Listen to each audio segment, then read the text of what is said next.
Your toughest opponent is yourself. It sounds simple, almost cliché, right? But the more you dig into it, the more you realize how much truth it holds. Every time we face challenges in life, the external obstacles are rarely as big as the ones we create in our own minds. Let me ask you something. How many times have you doubted yourself? Told yourself, "I'm not good enough. I can't do this," or "What's the point of even trying?" These aren't words coming from the outside, they're coming from within. That voice in your head? It's often the loudest critic you'll ever face. And here's the kicker.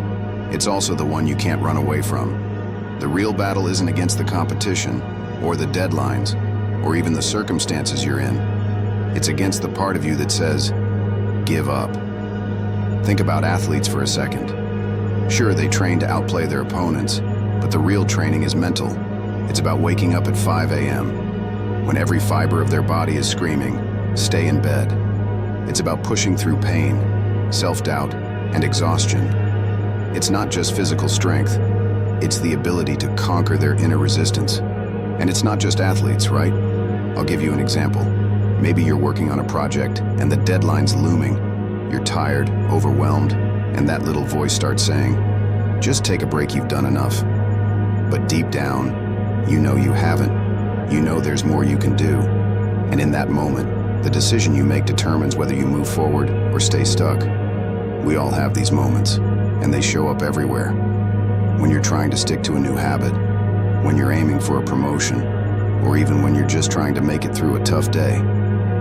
Here's the thing, that voice telling you to stop, it's not there to protect you, it's there because change is uncomfortable. Growth is uncomfortable. But every time you push back against that voice, every time you choose to keep going, you get stronger. And guess what? Winning against yourself doesn't mean being perfect. It doesn't mean you'll never stumble or fail. It means you don't let those moments define you.